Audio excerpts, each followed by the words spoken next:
I used to think I was the luckiest man alive.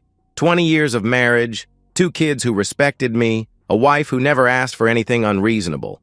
I built us a life where money wasn't a problem, where Linda could stay home and focus on what she loved most, our family. I was proud of that. I was proud of being enough.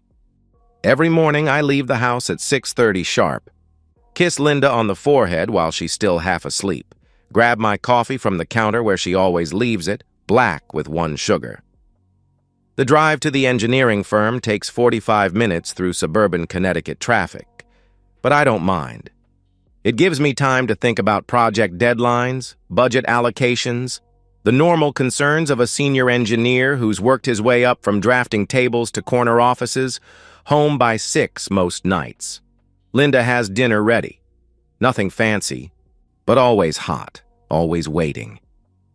Jacob talks about his senior year, college applications, his part-time job at the electronics store. Emily chatters about track practice, her AP classes, the drama of being 16. Linda asks about my day, and I tell her about concrete specifications and load calculations, watching her eyes glaze over with the familiar fondness of someone who doesn't understand but likes hearing me talk. Our house is paid off. The cars run well. We take a vacation every summer, nothing extravagant. Rental houses on the Cape, sometimes a week in Florida. I thought this was happiness, stability. The American dream achieved through 20 years of showing up, doing the work, being reliable. But lately, Linda looks different. Not dramatically. Subtle changes that took me months to notice. New. Clothes that fit better, show more. Makeup during the day when she used to save it for date nights. She joined a gym in January, said it was for her health, but her body was already fine. I told her that, but she just smiled and said she wanted to feel good about herself again. The shopping trips started in March. Every Tuesday and Thursday, sometimes Saturdays. She'd leave after breakfast, come home around dinner with maybe 1 small bag from Target or the grocery store. When I asked what took so long, she'd mention traffic, running into friends, browsing. Reasonable explanations delivered with perfect calm. Her phone sits face down at dinner now. When it buzzes, she doesn't check it immediately like she used to. Instead, she waits until she's alone, taking it to the bathroom or outside to check on the garden. I told myself I was being paranoid. 20 years earns trust, doesn't it? Last week, I was looking for gum in her purse. She always keeps the mint kind I like. Instead, I found a receipt from Nordstrom, a men's watch, $3,200. Our anniversary isn't until October. My birthday passed 2 months ago with a nice dinner and a new golf shirt. Linda, I said at dinner, keeping my voice casual, did you buy something special recently? I saw a Nordstrom receipt. She didn't miss a beat. Oh, that's for your Christmas present. I wanted to get it early before they sold out. You weren't supposed to see that, she replied with a laugh that sounded exactly right. Natural. Rehearsed natural, I realize now. Jacob and Emily exchanged a look across the table. Quick, but I caught it. The same look they used to share when they'd broken something and hadn't told us yet. That night, Linda fell asleep early, unusual for her. I lay awake thinking about that watch, about the looks, about Tuesday shopping, trips that yielded nothing. At 2 a.m., I went downstairs for water and saw the iPad on the coffee table. We share it, synced to both our accounts. My hands shook as I opened the messages. I wasn't looking for anything specific. I was looking to prove myself wrong. Michael Turner. 43 messages over 2 weeks. I scrolled to the beginning. Can't. Stop thinking about yesterday. You were incredible. The hotel at 2. Same room as last time. Tell him you're shopping. He never questions that. I love how you look in that blue dress. Wear it Tuesday. Don't feel guilty, baby. You deserve to. Be happy. 20 years collapsed into those 5 sentences.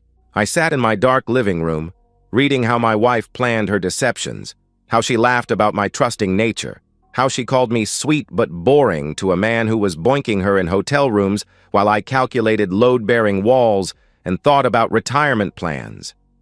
I didn't wake her. Didn't confront anyone. Instead, I went to my home office, pulled out an old notebook from my college days, and started writing. Not emotional rambling, facts, dates, times, patterns, evidence. Tomorrow, she has another shopping trip planned. This time, I won't be at work. This time, I'll be watching, and I'll finally learn exactly how deep this betrayal goes. I called in sick the next morning, first time in 3 years. Linda brought me tea, felt my forehead, told me to rest. Her concern seemed genuine. Maybe it was, in her way. Cheaters probably don't want their stability sick. She mentioned her shopping trip, asked if I needed anything. I told her to enjoy herself. She kissed my cheek and I smelled a perfume. That wasn't the one I'd bought her for Valentine's Day. At 11:30, I followed her BMW from 3 cars back. She drove confidently, no checking mirrors, no paranoia. Why would she? I'd been perfectly oblivious for who knows how long. The Marriott downtown was her destination. Valet parking, the works. I parked across the street, watched her walk through the lobby like she owned the place. Watched Michael Turner meet her by the elevators, his hand on the small of her back, proprietary and familiar. He was everything I wasn't. Tall, athletic build, silver hair that looked expensive rather than aged. His suit cost more than I make, in a month. They kissed while waiting for the elevator, not passionate but comfortable, routine. The kiss of people who've done this many times before. I sat in my car for 2 hours. Didn't need to see more. The confirmation was enough, or so I thought. That evening, dinner felt like theater. Linda talked about traffic at the mall, a sale. At Macy's she'd missed, running into her friend Catherine. Lie after lie, delivered between bites of the pot roast I'd complimented. But what made me really pay attention were the kids. "Mom, did you get my chemistry workbook?" Emily asked. "Oh, honey, I forgot. I'll get it tomorrow," she replied. "No worries." "Hey, about those new running shoes," Emily continued. "We'll look this weekend, sweetheart," Linda answered. Emily smiled, satisfied. But I knew that smile. It was the same one she used when she'd successfully negotiated a later curfew. Transactional.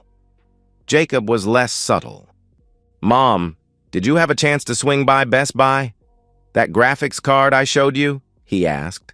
"Not today, but soon," she responded. He nodded, then added, "Oh, Dad, Mom was at the mall all afternoon.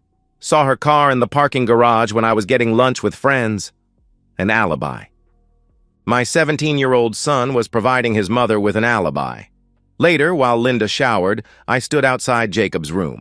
He was gaming with friends, headset on, but I could hear him clearly. "Nah, can't tonight. Gotta keep Dad distracted. Moms. Got another appointment tomorrow?" "Yeah. The guy with the Porsche. She said if we're cool about it, spring break is gonna be lit. Cabo, maybe." My son. My boy who I'd taught to throw a baseball, who I'd helped with algebra until 2 a.m., who I'd thought respected me. He was negotiating vacation packages for his silence about his mother's affair. I checked Emily's Instagram that night, something I rarely did, respecting her privacy. Photos from the last month showed new clothes, expensive makeup, AirPods Pro. The comments from her friends. "Rich aunt? Visiting? Damn, girl, someone's spoiling you." Her responses were vague, playful, but I knew where the money came from now. The next day, I worked from home again. Told Linda I was still feeling off. She was extra attentive, made my favorite lunch. Guilt, maybe, or keeping her meal ticket happy while she planned her next hotel visit. After she left for errands, I went through her closet. New clothes with tags removed, but the brands were clear. Diane von Furstenberg, Theory, Vince. Thousands of dollars of clothes that didn't come from our joint account. That evening, I tested my theory. At dinner, I mentioned money being tight, suggested we might need to cut back on the kids' allowances. The panic was immediate and coordinated. "Dad, that's not fair," Emily protested. "I've been keeping my grades up." My hours at work got cut. Jacob added quickly. I need the allowance for gas. Linda touched my hand. Honey, let's not worry the kids. I'm sure we can figure something out. Maybe I could look for part-time work, she suggested. Part-time work. The woman who hadn't held a job in 18 years, who was boinking another man for designer clothes, was offering to work part-time. You're right, I agreed. We'll figure it out. The relief at the table was palpable. They went back to eating, chatting about normal things. But I saw it all differently now. Every interaction was a performance. Every family moment was built on the foundation of my ignorance and their greed. That night, I heard them talking. Linda's door was cracked, both kids inside. I stood in the dark hallway, listening to my family plan around me. He's getting suspicious, Linda said quietly. Michael thinks we should be more careful, she added. Just until graduation, Jacob replied. Then I'm gone anyway. It's only another year for me after that, Emily chimed in. Can't you keep him distracted that long? Your father's not stupid, Linda responded. Just trusting. But if he finds out, everything changes. No college funds, no car for you, Emily, no spring break trips, nothing. So we keep playing happy family, Jacob concluded. Got it. It's not playing, Linda said softly. I do love your father. Just differently now. Differently. 20 years, 2 kids, a life built together, and I'd been downgraded to differently. I went back to my office, added to my journal, not just dates and times now, but the bigger picture. My family had formed an alliance against me. They'd weaponized my love, monetized my trust, turned my stability into their personal ATM while Linda paid them off with another man's money. The thing about betrayal is that it's not the act itself that destroys you. It's the revelation that the people you'd die for wouldn't even tell you the truth for you. It's discovering that your love has a market value and someone else is willing to pay more. I opened my laptop and started researching. Not lawyers. That would come later, maybe never. I researched disappearing, how to vanish, how to become someone else, how to stop being the fool in a family of con artists. Because if they could plan behind my back, coordinate their deceptions, treat me like a mark in a long con, then I could plan too. And unlike them, I only had to fool 3 people who already believed I was too boring, too trusting, too stupid to ever fight back. They were about to learn that the most dangerous man isn't the one who yells or threatens or demands answers. It's the one who says nothing while he plans his escape. 6 weeks. That's how long it takes to erase a life while still living it. Every morning I kissed Linda goodbye, told her I loved her. Every evening I ate dinner with my family, helped Emily with calculus, discussed college visits with Jacob. I attended his basketball games, cheered at Emily's track meets, took Linda to our favorite Italian place for date night. The perfect husband, the perfect father, the perfect fool, as far as they knew. But while I performed my role, I was systematically destroying everything we'd built together. The rental property in New Hampshire, inherited from my father, managed by a property company, Linda never asked about it, sold for $180,000 cash. The buyer was eager, the closing quick. I told the property manager to forward all correspondence to a P.O. box I'd opened 2 towns over. My personal savings account, the one Linda thought held maybe $10,000, actually held $40,000. Yearly bonuses she didn't know about, side consulting work paid to my LLC, tax refunds I'd never mentioned. I moved it all to a credit union in Montana, opened under my mother's maiden name, Mitchell. The 401k was harder. Early withdrawal meant a 40% hit between taxes and penalties. $400,000 became $240,000. I accepted it as the cost of freedom. Filed the paperwork myself, had the check sent to the P.O. box. Linda never looked at my retirement statements anyway. That was my job, the boring husband who handled boring financial things. Stock options from work, vested over 15 years, worth another $120,000. Exercised and sold over 3 weeks, small chunks to avoid attention. The money went to another account, this one in Wyoming. I was building a financial ghost, spreading myself across states where nobody knew Richard Dawson existed. The house was trickier. Joint ownership meant I couldn't sell without Linda knowing, but I could borrow against it. Home equity line of credit, $150,000 approved, based on my income alone. I drew it all, maximum withdrawal, deposited it into my ghost accounts. Linda would discover this eventually, but by then, eventually would be too late. The physical preparation was just as methodical. I bought camping gear, told Linda I was planning a guy's trip with coworkers. Clothing purchases went to the office, stored in a filing cabinet I'd emptied. Work clothes, boots, flannel shirts, nothing like the polos and khakis Richard Dawson wore. I was building a wardrobe for someone else. I found the job on a construction forum. Small company in Billings, Montana needed a project supervisor. Someone who understood engineering but wasn't afraid of physical work. The owner, Frank Morrison, was old school. Phone interview, references he barely checked. More interested in whether I could start soon than where I'd come from. "You running from something?" he asked bluntly. "Running to something," I replied. "Good enough for me. We pay cash first month while paperwork clears. That a problem?" he continued. "That's perfect," I answered. The house in Montana was a rental, month-to-month furnished, 1,200 square feet of forgettable comfort. I'd found it on Craigslist. Told the landlord I was going through a divorce, needed something quick and quiet. He didn't ask questions after I paid 3 months up front via money order. The hardest part was learning to be someone else. Not just the name, Robert Mitchell, my mother's maiden name for the paperwork, but the person. Richard Dawson was soft-spoken, analytical, careful. Robert Mitchell needed to be different. I spent lunch hours at construction sites near my office, listening to how the workers talked, studying their body language. Weekends, I took basic carpentry classes at Home Depot, told Linda it was for house projects. My hands developed calluses. My body, soft from decades of office work, slowly hardened from the preparation. I was building Robert Mitchell from the outside in. 5 weeks in, Linda almost caught me.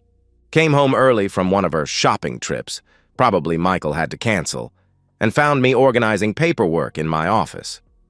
"What's all this?" she asked, looking at the scattered documents. "Year-end tax prep," I replied, shuffling. "Papers to hide the Montana rental agreement."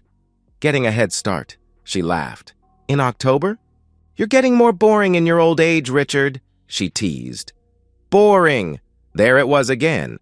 The word she used to describe me to Michael in those texts.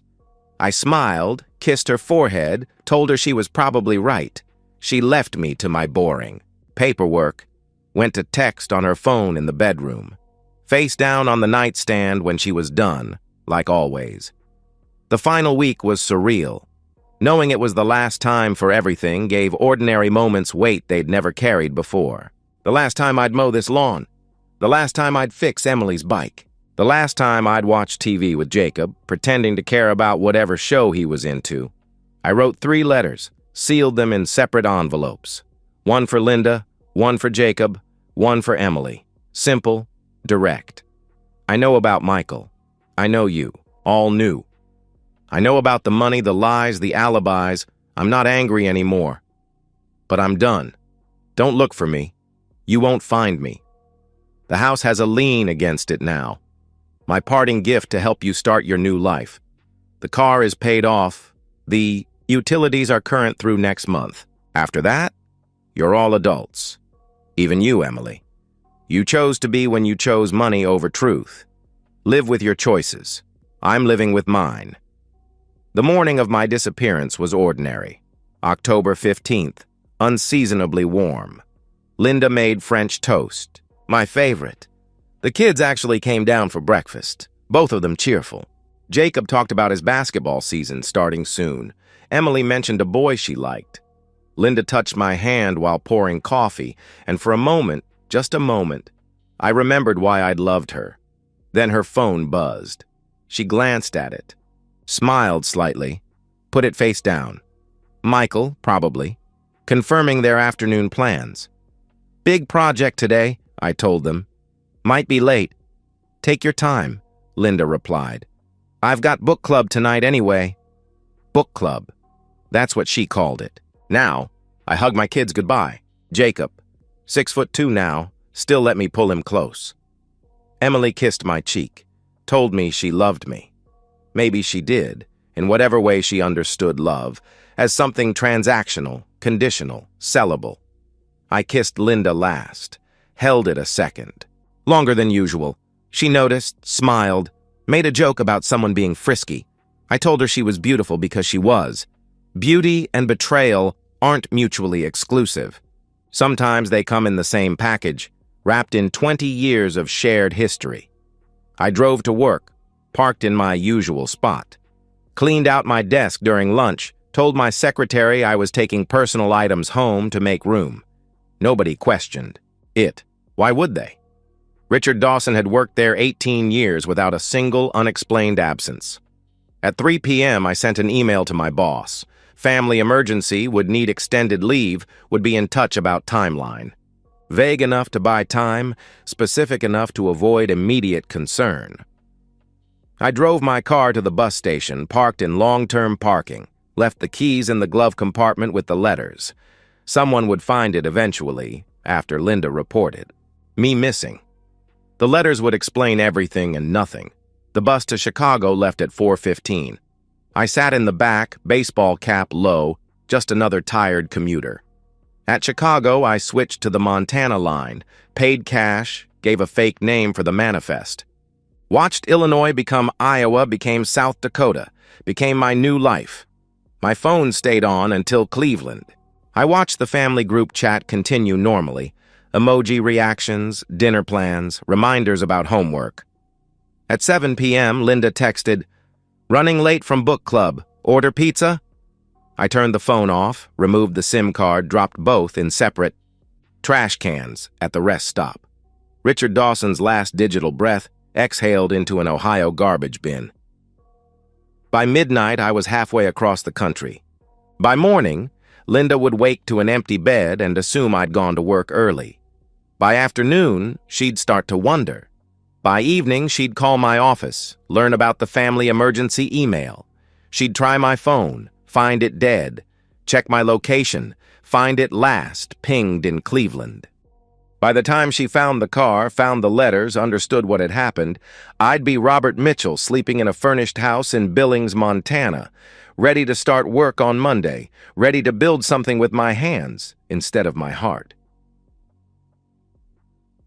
The bus rolled through the dark prairie, and I felt nothing. Not satisfaction, not regret, not anger. Just the peculiar lightness of ceasing to exist in one life while speeding toward another. They'd prepared for me to find out, had contingency plans and cover stories, but they'd never prepared for me to simply vanish, to stop playing the game entirely, to choose nothing over lies, let them have each other, let Linda have Michael until he got bored. Let the kids learn what life costs when daddy's stability isn't there to subsidize their mother's adventures. Let them all discover that the boring, trusting fool they'd plotted around was the load-bearing wall in their house of cards. And let me disappear into the Montana morning, where nobody knew Richard Dawson had ever existed, and Robert Mitchell could build something true, even if he built it alone. 5 years. That's what it took for the past to find me. I'd become Robert Mitchell completely by then. My hands were permanently calloused, my body lean and strong from construction work. The Montana sun had weathered my face, carved lines that Richard Dawson's office life never would have created. I owned a small house now, bought it cash after 3 years of saving everything. Fixed it up myself, nights and weekends, until it was exactly what I wanted. Simple, solid, mine. The knock came on a Sunday morning in March. I was making coffee, planning to work on the deck I was adding out back. Through the front window, I saw her, Emily, 23 now, standing on my porch in a winter coat too thin for Montana. I considered not answering. Considered the back door of my truck disappearing again, but running twice felt like running forever, and I was tired of being chased by ghosts. I opened the door. "Dad," she said, her voice breaking on the word. She looked older, not just the 5 years older, but life older. The glossy teenager who'd traded my trust for shopping money had been replaced by someone who'd learned what things actually cost. Her designer clothes were gone, replaced by jeans that had seen better days, a sweater that had been washed too many times. "Emily," I replied. I didn't invite her in, not yet. I hired someone, a private investigator. "It took almost all my savings, but I found you," she explained. "Why?" I asked. She started crying then. Not the manipulative tears I remembered from when she'd wanted something, but the exhausted tears of someone who'd been holding them back too long. "Can I come in, please? I drove 18 hours straight. I need to tell you things," she pleaded. I stepped aside. She entered my house, Robert Mitchell's house, looking around at the sparse furniture, the neat simplicity, the absence of family photos. I made her coffee, black, because I didn't keep cream or sugar anymore. We sat at my kitchen table, the one I'd built myself, and she began to talk. "Mom celebrated when you left. Actually celebrated. Opened a bottle of wine she'd been saving. Said it was the best thing you could have done for us. Said Michael would take care of everything now, that we'd upgrade our lives," she revealed. I sipped my coffee, said nothing. Michael strung her along for 11 months. Kept promising he'd leave his wife, kept paying for things, keeping her hopeful. "She was so confident, Dad. Told everyone you'd abandoned us, that you were probably having some midlife crisis. Made herself the victim, got sympathy from all her friends," Emily continued. The coffee was bitter. I preferred it that way now. Then Michael's wife found out. Not about the affair. She'd known about that for years, apparently. She found out about the money. Michael had been embezzling from his company to pay for Mom, for us. His wife turned him in to save herself from prosecution, she explained. Emily pulled out her phone, showed me a news article. Michael Turner, arrested for fraud, embezzlement, money laundering. $300,000 stolen over 2 years. The timeline matched perfectly with Linda's transformation. Mom had to sell everything he'd bought her. The jewelry, the clothes, the bags. It wasn't enough. The house. She couldn't afford it after you'd borrowed against it. The bank foreclosed after 8 months. She moved into a studio apartment in Bridgeport, Emily said quietly. I knew all this, actually. I'd kept tabs for the first 2 years, digital breadcrumbs that told me enough. But I let Emily talk. She needed to confess more than I needed to hear it. Jacob left for college and never came back. Changed his major to philosophy, of all things. Said he needed to figure out who he was when he wasn't being paid to be someone. He doesn't talk to any of us anymore. Blocked Mom and me on everything, she added. And you? I asked. I stayed, felt like I had to after what we did. Mom got a job at Stop and Shop cashier, minimum wage. She aged 10 years in 2, Dad, started drinking. Not socially, seriously drinking. I worked 2 jobs to help with rent. But it was never enough. She kept talking about how you'd ruined everything by leaving, how if you'd just stayed and accepted things, we'd all be fine, Emily replied. And you believed that? I questioned. For a while, it was easier than admitting. We'd destroyed our own family for money that wasn't even real. For hotel afternoons and designer bags and spring break trips that never happened, she answered honestly. She pulled out an envelope, thick with cash. $5,000. Everything I've saved. I know it doesn't even start to cover what we stole from you. Not money, but trust, love, faith, whatever you want to call it. But I needed to give you something. To show you I understand now what things actually cost, she said, pushing it toward me. I pushed the envelope back across the table. I don't want your money, Emily, I stated firmly. Then what? What can I do? How do I fix this? She asked desperately. You don't. You can't unbetray someone. You can't ungrow the person you became when you chose stuff over truth. You live with it. You learn from it. Maybe you become better, but you don't fix it, I told her. She was crying again, harder now. The 23-year-old woman became the 16-year-old girl I'd loved, just for a moment. But moments don't erase years. I was a kid, Dad. She was our mother. She said it was okay, that you'd never find out, that we deserved nice things. I didn't think, she began. You did think. You all thought. You thought I was boring, stable, reliable Richard who'd never figure it out. You thought my love was guaranteed no matter what you did. You thought wrong, I interrupted. Do you hate us? She whispered. I considered the question. Really considered it. No. Hate takes energy I don't have for you anymore. I nothing you, Emily. You're strangers who look like people I used to love, I answered honestly. That broke her completely. She sobbed at my kitchen table while I drank my coffee and watched the Montana morning light move across the floor I'd laid myself. When she finally stopped, she asked the question I'd been waiting for.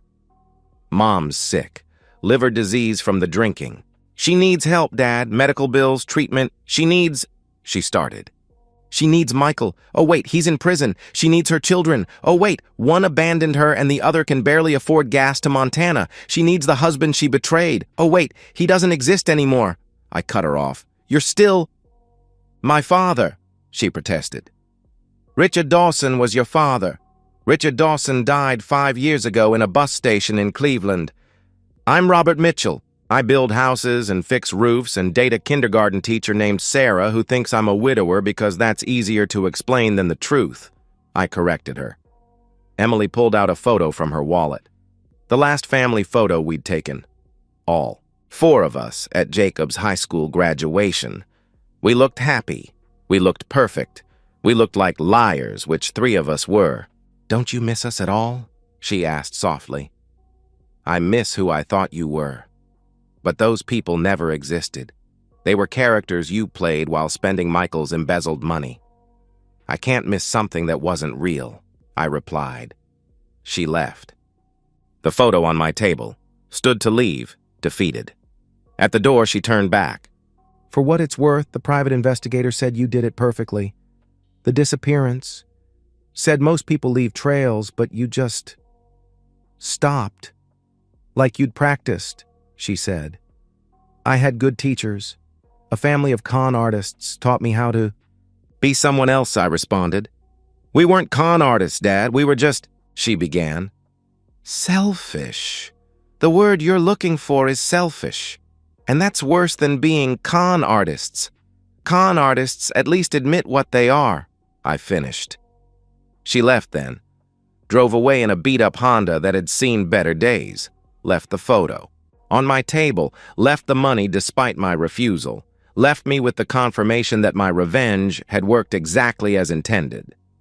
They'd lost everything. The house, the money, the stability, each other. But I hadn't won. There's no winning when your family chooses to betray you. There's just surviving it. There's just walking away and building something new and smaller and quieter and true. That night, I told Sarah about Emily's visit. Told her everything, actually. The affair, the kid's complicity, my disappearance, my real name. She listened without judgment, held my hand when I finished. Do you regret it? She asked. Leaving them? I regret that leaving was necessary. I regret that they made it necessary. But no, I don't regret choosing truth over comfortable lies, I answered. Even though it cost you everything, she pressed. It cost me nothing. They were already gone. I just stopped pretending they weren't, I replied. I burned the family photo that evening, watched it curl and blacken in the fire pit I'd built behind my house. Emily's money went to Sarah's classroom, new books and supplies for kids who'd never know where it came from. The past turned to ash, and anonymous kindness, which felt like the only clean thing to do with it. Sarah understood. She'd been married once, to a man who'd hit her twice. The second time, she'd walked out with nothing but her car keys and never looked back. We were both refugees from different wars, building quiet lives in a place where the mountains didn't care about our histories. 3 months after Emily's visit, I got a letter forwarded through my old company. Linda had died. Liver failure, no. Insurance, buried by the state. Emily included a newspaper clipping, a brief obituary that mentioned she was survived by 2 children. No mention of a husband. We'd both erased each other in the end. Jacob reached out once, through LinkedIn of all places. A brief message. I understand why you left. I'm trying to be better. Don't respond to this. I don't deserve it. Just wanted you to know. I didn't respond. He was right. He didn't deserve it. But I hoped he was trying. Hope costs nothing when you expect nothing back. Sarah and I got married the following spring. Small ceremony, just us and witnesses at the courthouse. She took my name, my real name, Sarah Dawson. Robert Mitchell died that day. His purpose served. Richard Dawson was reborn, but different, harder, clearer, free. We don't have kids. Neither of us wants to risk that kind of betrayal again. We have dogs instead, 2 mutts who love unconditionally and would never trade our trust for. Designer bones. We have work that matters. She shapes young minds. I build homes that will outlast me. We have honesty, even when it's uncomfortable, especially when it's uncomfortable. Sometimes I dream about the life that was. The house in Connecticut, the family dinners, the illusion of perfect suburban success. I wake from these dreams neither sad nor nostalgic, just aware. Aware that I'd been living someone else's idea of happiness, performing contentment while being slowly bled dry by the people who should have protected my heart the most. My hands are permanently rough now. My back aches when it rains. I drive a 10-year-old truck and live in a 2-bedroom house that would fit in my old garage. By every metric Richard Dawson would have used, I've fallen far. But I sleep without secrets. I love without fear of betrayal. I build things that are exactly what they appear to be. Solid, functional, true. There are no faces down phones in my house, no unexplained purchases, no children learning that love is negotiable if the price is right. The mountains outside Billings don't care that I used to be someone else. The sunrise doesn't judge the path that brought me here. Sarah doesn't need me to be anything other than what I am. A man who chose exile over exploitation, who learned that being alone isn't the worst thing that can happen to you. The worst thing is being surrounded by people who'd sell your love for things that shine. I chose freedom. It looks like loneliness to those who've never been truly abandoned. But to those of us who've been betrayed by our heart's closest allies, it looks like peace. It looks like home. And that's the end of today's story. If you enjoyed it, please give this video a thumbs up and drop a comment below. Your support helps the algorithm push my content further. If you're new to the channel, don't forget to hit that subscribe button. It really helps me keep creating more stories for you. Thanks for watching, and I'll see you in the next one.